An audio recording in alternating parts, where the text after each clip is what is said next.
Hello, I'm Kate Gerbeau. Welcome to Sitrep, your weekly look at the big issues in defence and world affairs. The Prime Minister promises Britain's defence spending will go up sharply to 2.5% of GDP by 2030 to help Ukraine modernise the forces and put defence industry on a war footing. The biggest strengthening of our national defence for a generation. Over the next 6 years, we'll invest an additional £75 billion in our defence. That starts today. But not all that money is new. We'll fact check how much extra it will actually mean for the armed forces, and Mike will explain how and when that might improve our military capability. Also on Sitrep, months after US military supplies to Ukraine effectively dried up, the Washington deadlock is broken. But what will the new $60 billion package deliver, and when? Now, with the 300-kilometer ATACMS, almost every square meter of Russian-occupied Ukraine will be within range. And how hundreds of civilian programmers, engineers and business people spent their weekend in London coming up with problem-solving ideas for soldiers in Ukraine. There'll be members of the Ukrainian military that are going to be in a virtual corps, and the hackers can actually go and sit down and talk to Ukrainian personnel that are currently in eastern Ukraine fighting the Russians. They take some time out to actually give feedback on their ideas. Sitrep with Kate Gerbeau and Professor Michael Clarke. So, Rishi Sunak says his big announcement on increasing the defence budget is a landmark moment for the defence of the United Kingdom. Mike, what do you think? Well, yes, it was a landmark moment, certainly for this government's approach to defence, because defence was being left aside, generally speaking, as other things were developing and as the international climate's got a lot worse.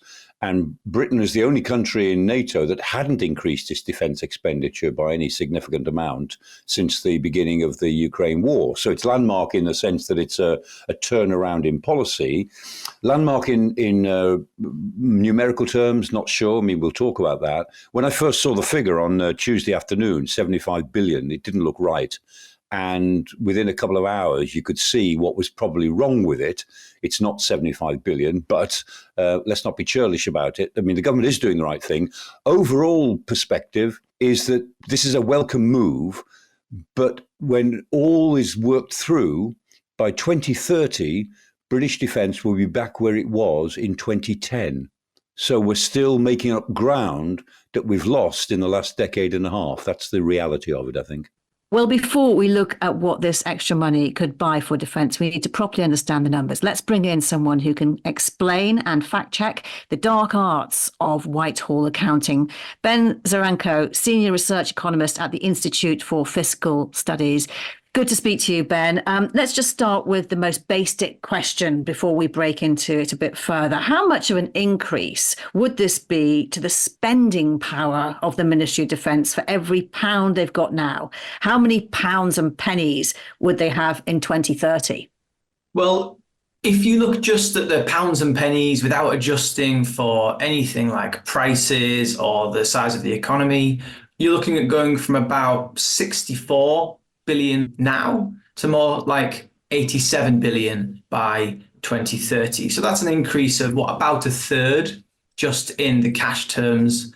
Now, once you account for the fact that we'd expect things like the salaries of soldiers to go up over that time, the prices of various other things that the ministry spends on to go up, it's going to be a smaller amount. That'll depend on inflation, maybe more like a fifth.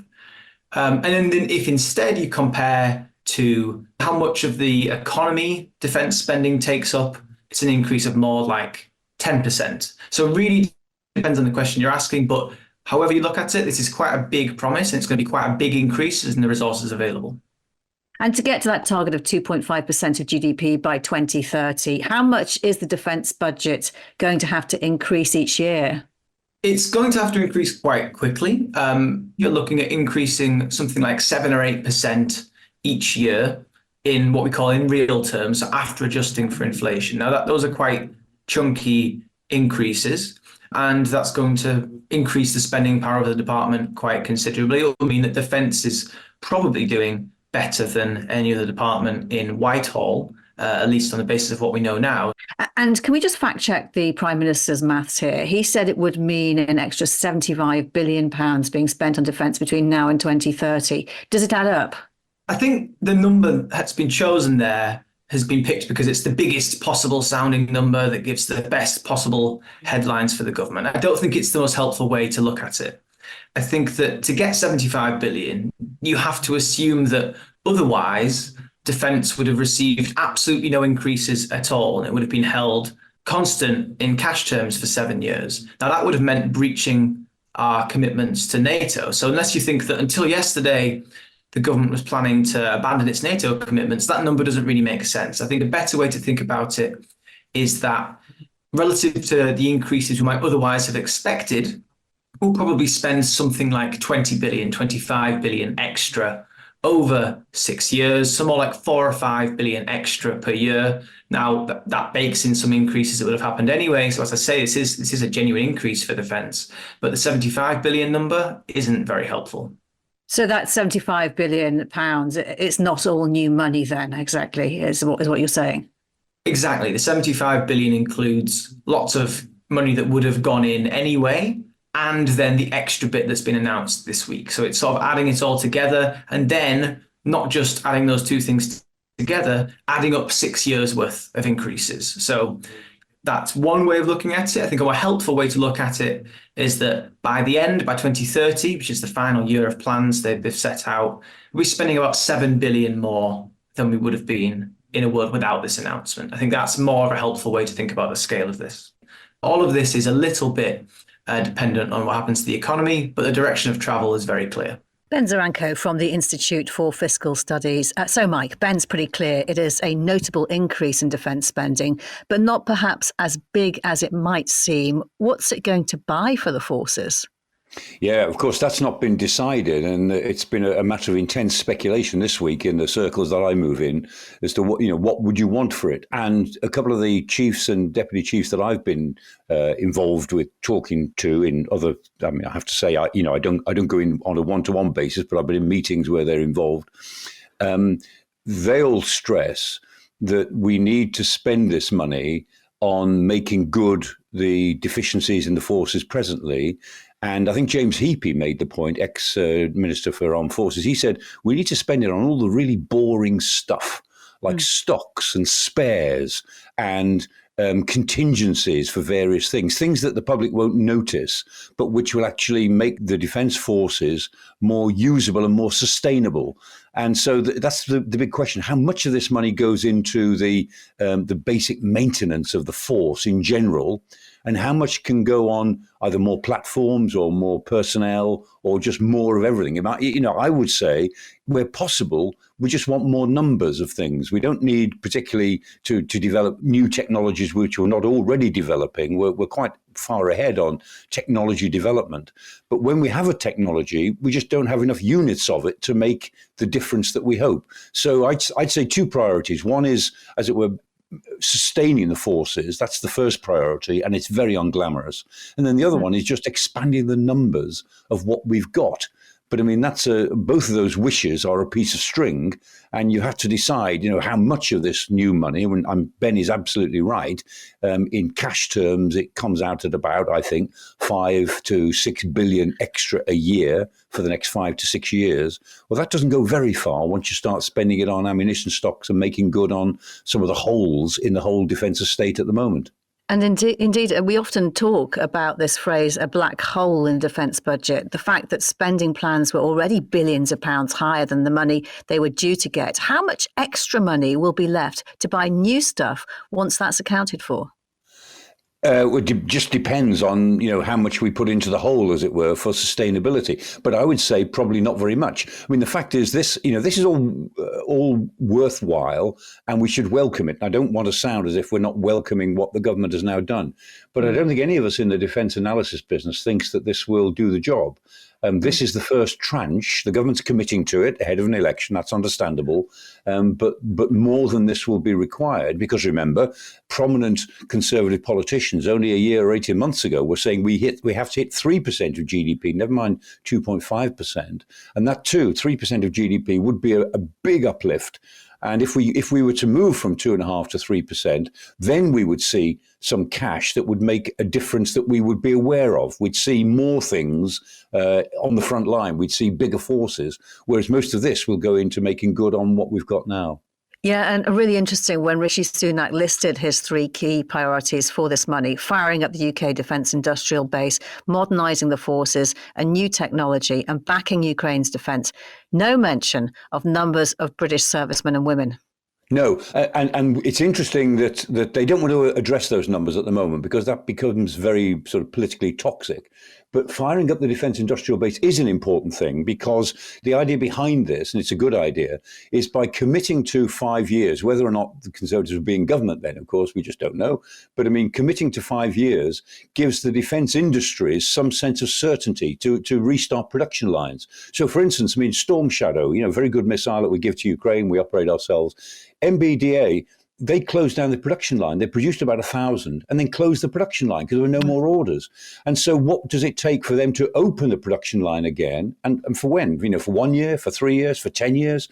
So getting some certainty, is it worth opening the production lines because the government means it, and this and the next government, whoever they are, will mean it?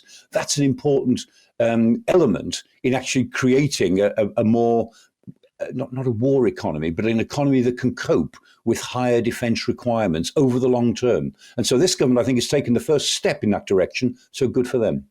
Well, let's just get the thoughts of one of your former colleagues from your time at the Royal United Services Institute, Malcolm Chalmers, who is the Deputy Director General of RUSI. I don't think it will allow the number of armed forces personnel to grow, not least because there's quite a lot of demand to spend more on better terms and conditions, and a lot of demand to spend more on armed forces pay, maybe especially for those areas in which increasingly the military is uncompetitive compared with the civilian sector. So if you want to keep specialists, if you want to keep people with transferable skills who are absolutely essential to making all our great kit work, then you need to pay them competitive rates. And that's going to, I think, take up a significant part of this. The Prime Minister, Rishi Sunak, said in his announcement, this starts today. But how long will it take for the extra money to start delivering improved capability for the armed forces? Well, it doesn't start today in the sense that there is, apart from another $500 million for Ukraine, there is no extra money for this financial year.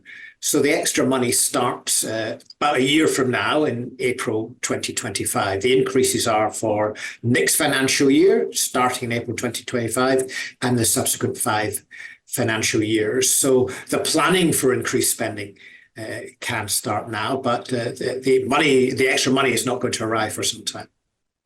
And the Defence Secretary says part of the way they're finding the money will be to cut MOD civil servant numbers from 60 to 50,000. Is that realistic?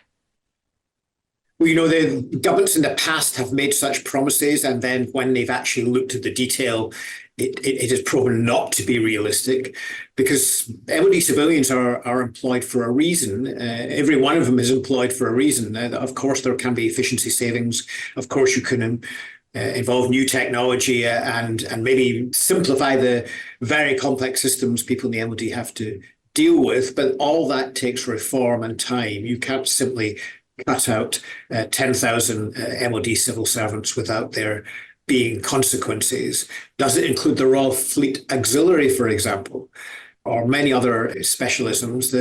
There might be some stereotype in the public mind that MOD civil servants are mainly pen pushers with bowler hats in Whitehall offices, but the vast majority of MOD civil servants are out in bases and other facilities across the land, and indeed patrolling our oceans. Good to speak to you, Malcolm Chalmers. Thank you very much. My pleasure. Mike, let's just go back to Malcolm's first point there, spending some of this money on things like improving accommodation, maybe pay rises, incentives for specialist skills.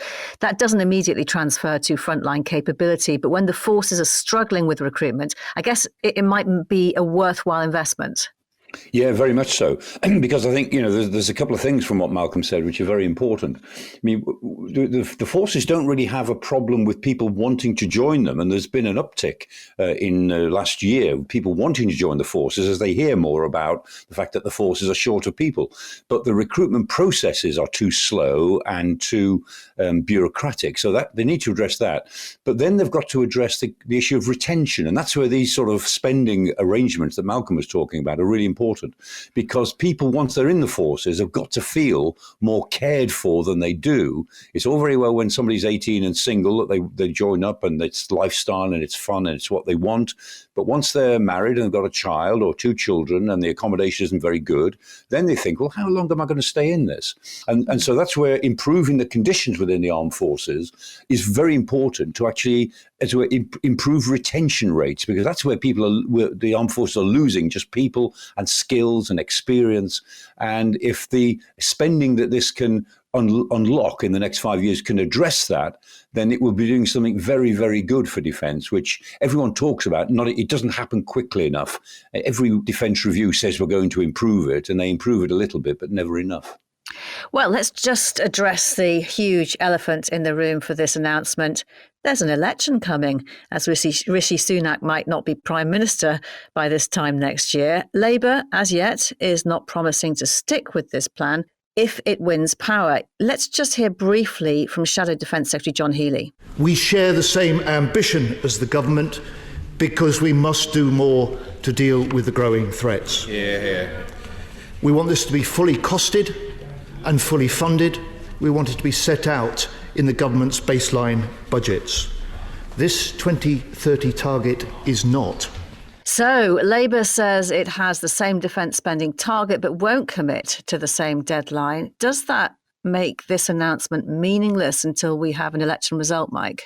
No, I don't think so. I mean, we have to accept this is electoral politics. So this, in a way, it shot the fox for the opposition. What this has done is undermine what the Labour opposition were going to say about defence in any case. And so that puts Labour on the back foot. And Labour, their policy, of course, will go into the election saying we will have a review. So no, they won't commit to this, because then it looks as if they're just following the government's lead. But in reality, I'd be amazed if they didn't do at least this. I mean, they will match this, I'm certain, and will probably have to announce more quite quickly. But they're not going to say that in an election campaign. So they retreat into saying, well, we wouldn't do it this way. We don't believe it. We want to see it fully funded and fully costed. I mean, Labour have got to find a way of, as we're going parallel with this, without looking as if they're joining the same line of development. And one other potential political dimension to this, Rishi Sunak made the announcement while standing next to the NATO Secretary General, and we're less than 3 months from a NATO leaders summit. Yeah, and that's really important too, because when it comes to the Washington summit in the summer, the European NATO allies want to go to Washington and, as we commit to Joe Biden's commitment to Ukraine and Joe Biden's commitment to NATO, and show that the Europeans are not sitting back and just assuming that America will do it all. That's the way it always looks to certain members of Congress, but that this is proactive, joint defence on behalf of NATO. And of course, Rishi Sunak wants to show to the United States that Britain is pursuing its traditional self-appointed role as acting as a sort of defence leader in Europe. He's had a difficult time convincing a lot of people of that so far, because he's not naturally a defence-minded Prime Minister. And so this is Rishi Sunak on the campaign trail in the United Kingdom, but also trying to make a point to the United States. And I'm sure that the government will try to make it very hard indeed when they all assemble in Washington for this very big anniversary summit. So let's get back to the basic question. How likely do you think what's been said this week will result in improved British military capability? And if so, when will we be able to see that actually happening? Well, yes, it will contribute to an improvement in capability, as Malcolm Chalmers said, from next year. When will we see the real effects of it? Probably not until 28, 29, 30, in terms of things that will be evident to the rest of the public and to our adversaries and allies. And this will be, I think, viewed as a waypoint on a longer journey. And I'd be surprised if we don't commit to 3% GDP at some point in the next couple of years, because I think we will need to. So this, I think, will go back as an important first step, but it won't be the end of the story for sure. Well, part of Rishi Sunak's defence spending announcement was a commitment to continue military aid to Ukraine to the tune of £3 billion a year for as long as is needed. And we should note Labour is signed up to that too, so it stands whatever the election result. While that's very welcome in Kyiv, even more welcome is a new tranche of military aid from the US, $60 billion worth, after months of wrangling held it up in America's domestic political battles. But what will it deliver? How quickly can it be got to the battlefields where soldiers are ruthlessly rationing artillery shells? And how much difference will it make to the war? Lieutenant General Ben Hodges, former commanding general of the US Army Europe, is now NATO's senior mentor for logistics. It's a relief to see it finally happen, although we should have never been in this situation. This should have been done many months ago, and I'm embarrassed that it took us so long. It's a significant amount of stuff that's coming, and I've heard that it will include the long-range precision, 300-kilometer range ATACMS, which is very important. But I have to say that this package is just enough to keep Ukraine in the fight. It clearly is not enough to help them win. And unfortunately, I think that's the desired outcome of the administration, is just to keep Ukraine in the fight. We'll talk about when in a moment. But first, what will this money be spent on? You mentioned the long-range ATACMS. What else? Most of it is stuff that's already been purchased or developed, or we have it, and that's what's going to be sent. And so the money will be used to replace what's being sent. It's equipment and ammunition and capabilities that already exist. I'm still waiting to see what the final list is, but to me, the most important thing was the ATACMS. But I've also heard reports that there's a significant number of Bradley fighting vehicles that are included. And I've seen a lot of positive reports from Ukrainians of how well the Bradley has performed. So I think that's a good thing. When will the equipment start getting to the front line and then make a difference? Well, excellent question. I imagine that the Department of Defense, and I've seen several reports to this effect, has been leaning forward, let's say, in anticipation of this. Things that were at hand, whether here in Europe or back in the States, they will have already been set up for the quickest possible delivery to get them into the transition site in Gerbeau, Poland, so that they could then move onward into Ukraine. So there'll be some things that arrive immediately. Some will take a few more weeks. Battlefield effects, I think, frankly, it's going to be a few weeks before you start really seeing the big difference. Although there are some people that are saying that the Ukrainians have already started increasing rates of fire of some weapons that they have been shepherding the last few weeks because they weren't certain they were going to get replaced. So you may see some increase that way. The biggest effect on the battlefield, of course, is for the Kremlin to realize that their hope that the United States was going to quit, that the West would give up on Ukraine, that's over. And that's a real problem for the Kremlin. And what does Ukraine need most urgently? What would you be prioritizing if you were in charge of this? Well, in addition to, number one, hearing the West, especially the United States, declare that it is our strategic priority that Ukraine wins, they actually defeat Russia. That would really be an important thing to provide a strategic end state. In terms of material, air and missile defense would have to be number one, because the destruction that the Russians are causing every day on Ukrainian cities, on civilian populations, it's just incredible to me that the world is, other than wringing their hands, the world is not really doing that much. We've got to fix that. I mean, we were willing to have Royal Air Force, U.S. Air Force pilots flying to help Israel, protect them from Iranian rockets, and Israel has like the best air defense in the world. Why are we not willing to help Ukraine do that? But that would be number one. Number two, long-range precision strike capability, things like Storm Shadow, which I think UK has just announced they're going to provide more, the 300-kilometer ATACMS from the United States, Taurus from Germany, which unfortunately still doesn't appear to be in the offing. These are important because that's how you defeat the only advantage the Russians have, which is their mass, their large numbers. If you can destroy headquarters and logistics, then you neutralize the capability or the advantage of mass. And we know where everything is. You just got to be able to reach it. And now with the 300-kilometer ATACMS, almost every square meter of Russian-occupied Ukraine will be within range. President Biden says aid will start being sent this week. Is it already stockpiled in Europe, or does a lot still need to be manufactured and sent across the Atlantic? No, I think the stuff that's coming already exists. Its location, I don't know. I'm sure that some of it is in Europe. Some of it will be delivered into Rzeszów in Poland. I think there's probably some things, perhaps some ammunition or whatever, that will be flown in to get it there as fast as possible. So what's coming, I believe most of it already exists. And what's going to be spent will be to replace what's coming. 61 billion, a huge number. How long will that keep a flow of military aid running to Ukraine? I can't put an exact number on it. I think certainly for several more months. But, Kate, the thing about numbers, the only number that matters, in my view, is percentage of requirement. The requirement, what's needed to help Ukraine win, to actually win. And so whatever that number is, then the only thing that we should be tracking is what percentage has been delivered of what needed to win, whether we're talking about types of munitions or types of vehicles or whatever. And I think we're still in a very low percentage of what's required to win.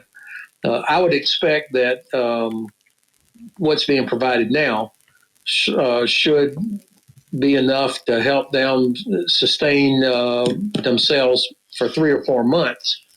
But of course, the enemy will determine some of that. If there are larger Russian attacks, then you end up shooting more artillery ammunition than you would otherwise, for example. Ben Hodges, good to speak to you. Thank you very much. Thank you for the privilege. Mike, General Ben was talking up the need for ATACMS long-range missiles, and we've since learned in the last 24 hours, actually, the US had already supplied some in secret, and Ukraine used them for the first time last week. Yes, and in fact, they might have used them before that, because remember when the Kerch Bridge was first hit, some of us speculated then that the only thing we could think of that could have done that was an ATACMS missile. I mean, at the time, the suspicion was that it was a truck bomb, a big truck bomb. But I just looked at it again and again, and I couldn't see how a truck traveling on top of the bridge could do that much damage below the bridge when explosions go upwards rather than downwards. And some of us said, I wonder if they've got ATACMS missiles. And it wasn't officially denied at the time. The Pentagon wouldn't confirm or deny that they'd supplied ATACMS. So I think the Ukrainians have had a few ATACMS for a while because they had the launchers for them. They can use them from the launchers they've got for MLRS rocket rounds. So yes, I think they have had some, but they need, as General Ben said, they need to use them in some numbers now to compensate for the mass that the Russians are bringing forward. If they can hit the rear areas, they can hit the headquarters and the communications nodes, then they can negate almost these human wave attack effects, which the Russians are now launching all the way along the front.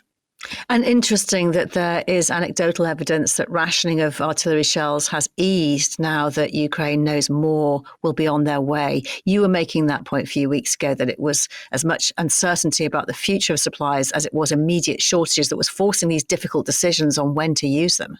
Yes, and I think as General Ben said, there's anecdotal evidence, and I've seen it as well, that the rates of fire have already increased. I mean, once the decision was taken last Saturday in the House, US House of Representatives, and that decision, of course, was not sort of seen through until yesterday, on Wednesday. Nevertheless, because it was going to happen, the Ukrainians were able to bring a lot more ammunition forward, and they're already seeing the benefits of that. So this does mark a new phase in their resistance. I mean, they're still losing some territory, small amounts of territory.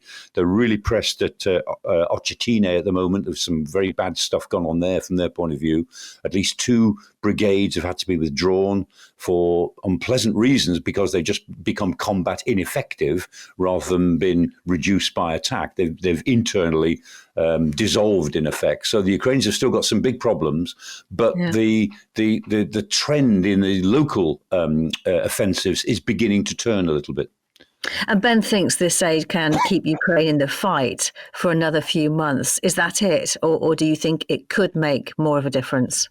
Well, I think it'll make more of a difference because if they stay in the fight, then this Russian offensive, it's not a strategic offensive, but this Russian pressure all the way around the front will run out of steam. They always do eventually. Every offensive runs out of steam. So if the Ukrainians stay in the fight till the summer, the Russians then become exhausted by this particular push that they've created over the last month or so. Then the Ukrainians may find some opportunities in the summer, and I'm sure that Zelensky is very, very keen on mounting something in the summer. We'll see if they do or not. So, I mean, staying in the fight also means that the Russian morale will decrease, and their sense of exhaustion by, let's guess, end of June or July may be such that the Ukrainians will find that there are some opportunities. News, discussions and analysis. This is Sitrep. Now, Mike, you like your film references, so I'm updating a quote from The Sound of Music. Stand by. How do you solve a problem like tracking small but lethal enemy drones over the battlefields of Ukraine? Really catchy, isn't it? That was written for me, Mike, okay? It wasn't my idea. Rogers and Hammerstein who wrote The Sound of Music, they'd struggle with that one. I mean, Hammerstein wrote the lyrics. So if I mean, Rogers could do music to it, but if you could find a rhyme for Battlefields of Ukraine, then you're welcome. Well, one way of coming up with new solutions to any kind of problem is what's called a hackathon, an event for rapid and collaborative engineering to develop new ideas by bringing together software and hardware engineers, potential end users, and people who could fund it all. At the weekend, hundreds of people gathered in London for a Defence Tech Hackathon, trying to come up with new ideas that could swiftly help Ukraine in its fight back against Russia. Sitrep's Tom Sable spoke to some of those taking part, including data scientist Connor Walker, who has hands-on experience to understand what Ukraine's troops may want and need. I was in the mortar platoon in the parachute regiment and then served a tour of Afghanistan. Out the back end of coming out that, I wanted to go more on the tech side. I did a cybersecurity module in the army. I ended up self-teaching myself data science and programming as a whole, so that when I came out, I was in a good set to get a job. Talk to me about the challenge today that you're taking on and how long you think it will take you. Yeah, sure. So it's anti-drone interceptor. Hopefully we'll get it done by tomorrow. We'll like to see. But the idea being is that we get given the coordinate of the recon drone. We create a flight path for that, and then relative to our handheld drone, we'll then autonomously take out the other drone with no interaction from a human being.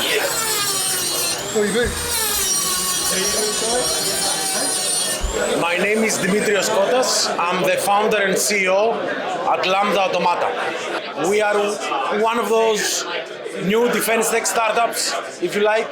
We think there are some big gaps right now in the defense industry, especially around building low-cost, small chip autonomous systems. However, there is a ton of talent out there. So we are looking for people with passion, ingenuity and creativity on building such systems. Those can be autonomous navigation systems, targeting systems, detection systems for low-cost drones, or counter-drone systems. The Plutos that I use can be made... Richard Pass, CEO and co-founder of Future Forces. I think what really inspired us was that on the battlefield in Ukraine, it's the startups that are defining the battlefield yet. The gains that are needed to actually gain an edge over the Russians are coming from young founders like you've seen here today.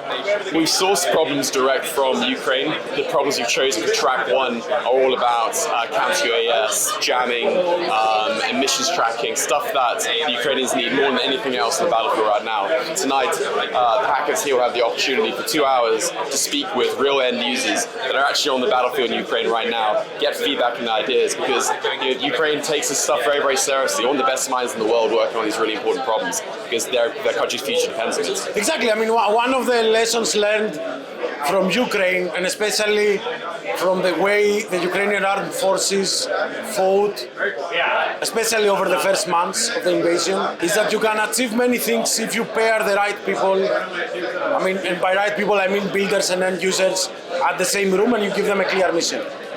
And Tom is with us now. Tom, tell us a bit more about who was there, because there were quite a few people in uniform too.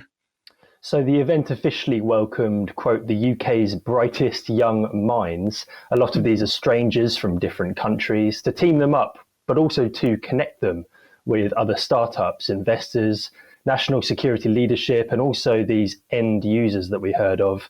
So basically armed forces from around the world, UK, Ukraine, US, Australia, taking a look to see how they are working out these problems and what they come up with. Now, that's significant with all these stakeholders all in one room, because usually the amount that goes into identifying a problem, building the solution, then getting it off the ground, that can firstly take a long time. Ukraine doesn't have that. But also it costs a lot more to go through consultancies, for example, to deliver these solutions when you can just pile, it turns out, everyone into one room for about 50 hours. So that explains the who and the why there were so many energy drinks and crisps being handed out, but also why we haven't actually seen this style of defence hackathon really until now. And a winner was chosen. What was the winner and what happens to that and the other ideas? So first of all, the winners and the runners-up will all meet with venture capitalists in the next few weeks, as well as the UK MOD officials to do their thing again, but maybe on a more case-to-case basis. The actual winner was Team Carlito, who came up with a first-person view drone emissions tracking system. So Ukrainian electronic warfare and drone operators on the video call that we heard of there said that they're actually very keen to receive something like that. So immediate positive feedback for Team Carlito. The emphasis that I would stress here has been that you can't actually deliver something war-winning in 2 days. If you imagine that this was an exam, they're giving out marks for showing they're working out, not necessarily the answers. Yeah, Mike, the term hackathon, it's very 21st century, but I guess the basic principle, some hands-on brainstorming, is not that new. No, because in warfare, the military and defence always tries to pull in areas from the civilian technology field. What's interesting about this one is that, generally speaking, the military pulls in the edges of civilian technology where they're useful. But here, civilian technology is the front and center of the revolution. It's the military which is on the edges of it. So here, the hackathon is a great example, I think, of the centrality of non-military civilian innovation, commercial innovation. And the military is in a way struggling to learn from it. And this sort of thing is I think, a way of highlighting what the possibilities are and how quickly they might be operationalized. So, Tom, what was it like being there amongst those fizzy drinks you mentioned and the brightest minds? With the brightest minds. Humbling, Kate, humbling. Look, I'm someone who couldn't log into the coffee shop Wi-Fi on the way back from the London Defence Hackathon. So it's actually quite stunning to see how quickly someone can pick up a drone, take it apart, figure out how to fly it, how to counter it, figuring out measures to counter those counter methods. And they really take to it that quickly. So it's eye-opening for me to have been there around that. Just even for the short time that I was there, I didn't opt in for the all-nighter. And on a serious note, Tom, it was industry-driven and also very much focused on Ukraine. Is there anything in it for Britain's armed forces? Yeah, so there's several strands really for the UK. So potentially you can form these relationships with these problem solvers, as we mentioned, enter business with the startups. A lot of the individuals there, we know they're bright. They're not going to miss the opportunity while they're solving these problems to be showing off what they've got going on with their own startup companies. But it's also primarily for the UK and UK defence and security. It's about people. We know that they need more, but we are also aware that they need a certain type of person to be helping to solve future problems And so it's quite relevant that a lot of these people, they're data scientists for retailers. They haven't necessarily worked with defense problems before, but as I said before, they're able to pick them up and in a number of days actually come up with solutions or very nearly do so. Tom, good to speak to you. Thanks very much. Thank you. Mike, one thing that really stands out about this hackathon is the fact that not only could they get Ukrainian troops on the battlefield to set out the problems they'd like addressed, the teams in London could actually speak to them in situ, get feedback, and actually include those people they're trying to help in that brainstorming process. Yeah, do you know, it reminded me of the medical work of David Knott, the surgeon, battlefield surgeon. Yeah, David Knott, very distinguished surgeon. And he pioneered some years ago the ability to sit in Manchester and talk directly to medical teams in the middle of critical life-saving operations in Aleppo, in Syria. And he was able, through modern communications, to literally guide them. He could see what they were doing. He would talk them through it. And that was remarkable and as now is being done quite a lot. But he pioneered all that. And this strikes me as a bit similar. The idea that you can have people who can't be in the battle area, but can be as good as and get immediate feedback. I mean, that's really quite remarkable. And I think it's interesting that it seems to have been operationalized in the medical field before the military field, rather than the other way around, which is the way it normally works. I think Grey's Anatomy's got some work to do there on its script in the future. Yeah, indeed. Mike, thanks so much, Mike. And thanks to all of our guests. That's all for now. Professor Michael Clarke and I will be back with another Sitrep next Thursday. Until then, you can always catch up with past programmes you might have missed online at bfbs.com/sitrep, the Forces News YouTube channel, or wherever you get your podcasts. For now, though, from me, Kate Gerbeau, thanks for listening. Bye-bye.